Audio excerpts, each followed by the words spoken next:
मुंबई में तकरीबन 15 साल से गरीबों के घर के लिए लड़ने वाली और आपको आपके सपनों का घर देने वाली आरजू अभी तक हजारों लोगों को घर दे चुकी है, जिसमें इस समय कई प्रोजेक्ट पर आरजू आपको घर देने के लिए काम कर रही है, जिसमें आरजू के चेयरमैन राजेंद्र मेहता जी दिन रात गरीबों को घर देने के लिए मेहनत कर रहे हैं। जिसमें राजेंद्र मेहता जी ने सभी लोगों से अपील की है, अगर आपको अपने सपनों का घर नहीं मिलता तो आप आरजू के दादर स्थित कार्यालय पर संपर्क करें और किसी के बहकावे में ना आए, किसी अफवाह पर ध्यान न दें।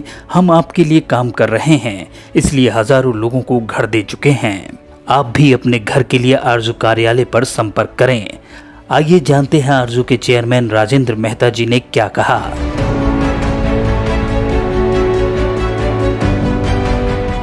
आरजू स्वाभिमान नागरिक समिति 2008 में हमने शुरू किया था और 2010 में मेन मैं कहूँ तो 8 से 10 में तो हमको सब ऑब्जेक्ट्स बनाने में वगैरह सब लगा में, लेकिन मेन हमने जो शुरू की वो 2010 से काम शुरू किया।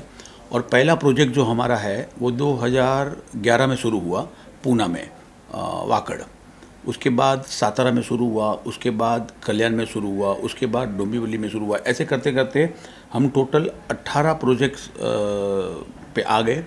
और अगर आप कंप्लीटेशन की बात करें तो जो प्रोजेक्ट पूरे हुए हैं तो वो अभी तक हमारे कल्याण, डोंबिवली, सातारा, पुणे और थाना, ये हमारे प्रोजेक्ट पूरे होकर लोग रहने भी जा चुके हैं वहाँ पर। और लगभग अभी तक हमने 2500 से ज़्यादा लोगों को घर दिया है। लेकिन बात एक आती है कि हमारे मेंबर तो ज़्यादा है, तो फिर हम क्यों 2500 लोगों को घर देने में सक्षम हुए अभी तक। तो इसमें मैं कुछ कहना चाहूँगा। मेरे जो आपके चैनल के माध्यम से जो मेरे लोग देख रहे होंगे, मेरे सभासद ये मेरा इंटरव्यू देख रहे होंगे, तो मैं उनसे भी कहना चाहूँगा कि आप लोग ज़रा सा चूक गए। अब कहाँ चूक गए कि जब आप लोगों ने फॉर्म भरा तो आपने क्या, अभी हमें इसमें हमारे प्रचारक लोगों ने कहा होगा या आपके सुनने में कुछ गलत आया होगा, उसमें मैं नहीं जाना चाहता। लेकिन मेन क्या हुआ कि कई लोगों ने क्या समझा कि हमने फॉर्म भरा है तो अब हमको कॉल आएगा, अब हमको मतलब बस घर मिल जाएगा, चाबी मिल जाएगी। तो ऐसा नहीं होता, क्योंकि इसमें प्रोसीजर होता है और कई लोगों ने प्रोसीजर पूरा किया ही नहीं और यही पे चूक हो गई। अब प्रोसीजर पूरा नहीं किया तो IT file banana, legal documents complete करना, क्योंकि लोन लेना तो आईटी फाइल लगेगा। अब कई लोगों को उसमें आईटी फाइल कैसे बनाना, क्या करना नहीं मालूम। तो भी मैं देखो, मेरी मनसा है लोगों को घर देना। लोग क्या सोचते मेरे बारे में, क्या बोलते, उससे मुझे कोई मतलब नहीं और फ़र्क भी नहीं पड़ता, क्योंकि मुझे मेरा विज़न पता है कि मैंने जब 2008 से जब ये संस्था की स्थापना की तब से मेरा विज़न एक ही था कि लोगों को घर देना। और आज भी मेरा विज़न वही है कि मेरे आखिरी सभासद को जब तक मैं घर नहीं देता तब तक मैं शांति से नहीं बैठूंगा। ये मेरी सोच है, ये मेरा विज़न है और ये मेरा संकल्प है। अब जब आईटी फाइल का मुझे समझ में आया कि लोगों को समझ में नहीं आ रहा है कि सीए कहाँ ढूंढे। कई लोगों की ये सोच है कि अगर इनकम होगी तो ही आईटी फाइल बनाना है, हमारी इनकम ही नहीं तो हम आईटी फाइल क्या बनाए। तो ये सोच गलत है। आईटी फाइल मतलब आप अपना लेखा जोखा देते हैं सरकार को, जिसमें सरकार को समझ में आता है कि ये बंदा कौन सी कैटेगरी में बैठता है, EWS, LIG, MIG, HIG। पहले वो राशन कार्ड में हो जाता था, राशन कार्ड में समझ में आ जाता था लाल, भगवा, नीला, पांद्रा, जो मैं अपने सेमिनार में भी बोलता था। बट अब बदल गया है सिचुएशन। आफ्टर मैं कहूँगा कि बीजेपी आने के बाद में खास करके उन्होंने आईटी फाइल पे ज़्यादा जोर दिया। आपने देखा होगा कई बार नरेंद्र मोदी जी मन की बात में कहते हुए सुनाई देते हैं, कभी 15 अगस्त में कहते हुए सुनाई देते हैं कि सभी को अपना आईटी रिटर्न भरना चाहिए, आईटी रिटर्न सबमिट करना चाहिए। तो मैं भी लोगों से ये कहूँगा, हाथ जोड़ के सबसे कहूँगा कि प्लीज़ आईटी फाइल बनाइए अपनी। नहीं समझ में आता है, हमारी संस्था ने उसकी भी व्यवस्था करके रखी है। और सबसे बड़ी बात है कि हम IT file free of cost बनाते हैं। अभी ये पिछले साल से हमने शुरू किया है, free of cost IT file. अब वो कैसे फ्री ऑफ कॉस्ट वगैरह क्या, तो हर शनिवार, मंगलवार और शनिवार को दादर स्थित हमारा जो कार्यालय है वहाँ पर आइए। और कई लोग हैं, मुझे समझ में आता है, जो हमारे इंटरव्यू लेते हैं उसी चैनल में फ़ोन कर लेते हैं, उनको ही फ़ोन करके पूछते हैं सर क्या है क्या। तो ये आप फिर से बेचारे वो इंटरव्यू लेना बंद कर देंगे मेरे, और अगर उन्होंने इंटरव्यू लेना बंद किया तो आपको न्यूज़ मिलना बंद हो जाएगी। तो प्लीज़ उनको डिस्टर्ब ना करें।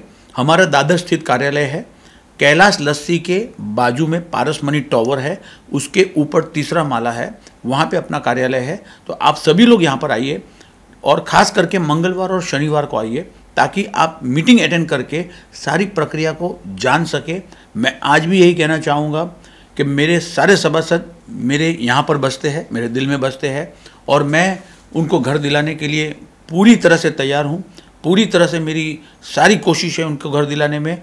लेकिन अगर मैं हाथ बढ़ाता हूँ तो आप भी हाथ बढ़ाइए, हाथ समेट के मत बैठिए, क्योंकि हाथ समेट के बैठने से, मेरे बारे में बुरा भला बोलने से, आरजू के बारे में बुरा भला बोलने से ये आपको घर मिलने वाला नहीं है। कई लोग क्या है, प्रोसीजर कंप्लीट नहीं करते हैं, कई लोग खाली बातें करते हैं। अभी आप देखेंगे इसी इंटरव्यू के नीचे कई लोग कमेंट में डालेंगे मुझे अभी तक 2010 से नहीं मिला, मुझे 2012 में मैंने फॉर्म भरा है नहीं मिला। तो सर मैं आपको बोल दूँ, चाबी कुरियर से घर पर नहीं आने वाली, आपको आना पड़ेगा कार्यालय में, घर आपके पास चलकर नहीं आएगा, आपको यहाँ तक आना पड़ेगा। सारी फॉर्मेलिटीज़ पूरी करिए, जवाबदारी मेरी है। आज भी मैं पर्सनली सबको मिलता हूँ, आपको कभी भी कोई भी तकलीफ़ है आप पर्सनली भी मुझे आके मिल सकते हैं। लेकिन सर सीधी सी बात है कि आप किसी भी डॉक्टर के पास जाओगे, जब तक आप अपनी तकलीफ़ नहीं बताओगे वो आपका इलाज नहीं कर पाएगा। तो आज की यहाँ पर अगर देखें तो आरजू में मैं आपका डॉक्टर हूँ, आप मेरे पेशेंट हैं, तो आप मेरे पास आइए, आप अपनी तकलीफ़ बताइए। मैं ये भी बोल रहा हूँ, आपके पास अगर पैसा नहीं है, मैं बहुत क्लियर लफ्ज़ों में बोल रहा हूँ, ऑन चैनल बोल रहा हूँ, मतलब आप समझो, बहुत क्लियर लफ्ज़ों में बोल रहा हूँ, आपके पास अगर पैसा नहीं है तब भी मेरे पास आइए। मैं कोशिश करूँगा कि आपको कमाई का अवसर दूँ, आपको कोई रोज़गार दिलाऊँ और आप अपना सस्ता घर मुंबई या मुंबई के अरस परस में ले सको और आप अपने पक्के मकान में जाओ। हमारा तो एक ही मानस है, हमारे बाला साहब ठाकरे जी और हमारे नरेंद्र मोदी जी का एक ही कहना था। बाला साहब ठाकरे जी का कहना था 40 लाख झोपड़ा वासना घरे दे हुआ। हमारे प्रधानमंत्री जी बोलते हैं कि 2022 तक सबको पक्के मकान देना। तो हमारा वही मकसद है, वही हमारी सोच है कि सभी को अपने घर मिले और उनके सपने हम साकार करें। तो मैं सभी को कहूँगा कि मेरे कार्यालय में आके पता करें। सब प्रचारक है वो अपना काम करके चले जाते हैं, रास्ता दिखा दिया आपको। अभी रास्ता दिखाने के बाद आपको उस रास्ते पे चलना है। अगर वो प्रचारक नहीं मिल रहा है, वो फ़ोन नहीं उठा रहा है, तो आप उसके भरोसे पे मत रहिए।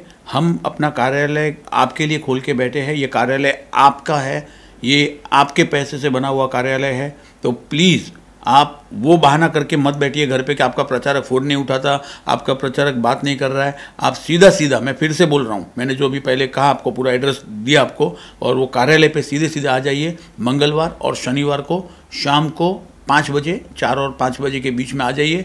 हमारी सभा होती है, उस सभा को पूरी तरह सुनिए, आपको सारे डिटेल्स सब कुछ समझ में आ जाएगा और आप अपना जो सपनों का मकान है वो बना पाएंगे। अभी एट प्रेजेंट मेरा दहीसर पे चल रहा है, मेरा भांडुप में चल रहा है, चेंबूर में आ रहा है, और सबसे बड़ी बात है पवई में हमारा एक प्रोजेक्ट आ रहा है हीरानंदानी के अगल बगल और अगल बगल में ही।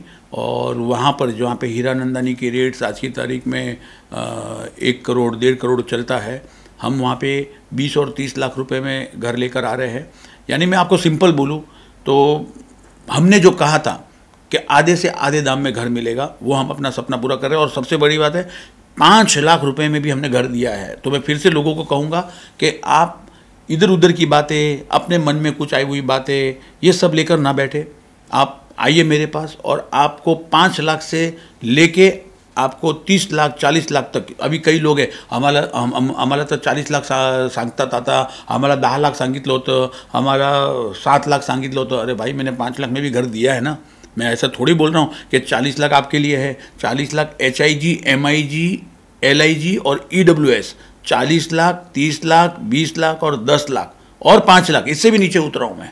तो और क्या करूँ मैं? तो मेरा सभी लोगों से बोलना है कि फालतू के कमेंट्स डाल के लोगों को गुमराह ना करें, फालतू में किसी को फ़ोन करके किसी को अननेसेसरी परेशान ना करें। ये कार्यालय आपका है, इस कार्यालय में मंगलवार और शनिवार को आइए और अपना आगे का प्रोसीजर जानिए और अपना सपनों का घर लीजिए। बहुत ही बड़ी बात है ये, लेकिन जैसे कि मैंने कहा पहले, IT फाइल लोगों को नहीं समझ में आता है, तो मैंने IT फाइल की व्यवस्था करके रखी। जब मैं मेरे लोगों के लिए बैंकों के पास गया तो समझ में आया कि आम आदमी के लिए बैंक बनी है मगर आम आदमी कोई लोन नहीं दे रही है। ये एक बहुत बड़ा विषय मेरे दिमाग में आया। तब मुझे लगा कि नहीं, इसके बारे में देखिए, मेरा सिंपल सा बात है, मैं हार नहीं मानता।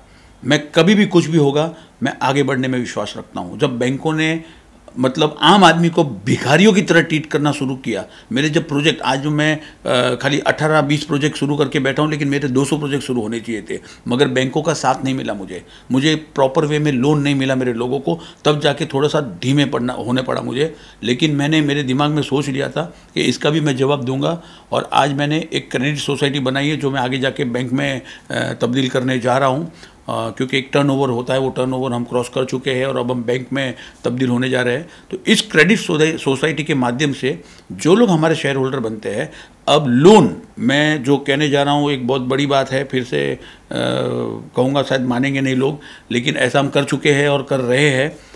लोन हमारी तरफ से दिया जाएगा। हमारी निवारा बैंक है, निवारा क्रेडिट सोसाइटी है, उसके जो आगे जाके बैंक में तब्दील होने वाली है। आज निवारा क्रेडिट सोसाइटी से ही आपको बैंक मिलेगा। और सबसे बड़ी बात, इंटरेस्ट फ्री लोन। मैं फिर से दोहरा रहा हूँ, इंटरेस्ट फ्री लोन। दो आपके सामने प्रपोजल रहेंगे, एक इंटरेस्ट फ्री लोन और एक इंटरेस्ट के साथ लोन, जिसमें आपको जाना है, आप जा सकते हैं। तो ये बहुत ही बड़ा अवसर है। मैं कहूँगा आज कोई भी पूरे भारत में ऐसी बैंक नहीं बनी है, ऐसी कोई क्रेडिट सोसाइटी नहीं बनी है जो इंटरेस्ट फ्री आपको लोन दे सके।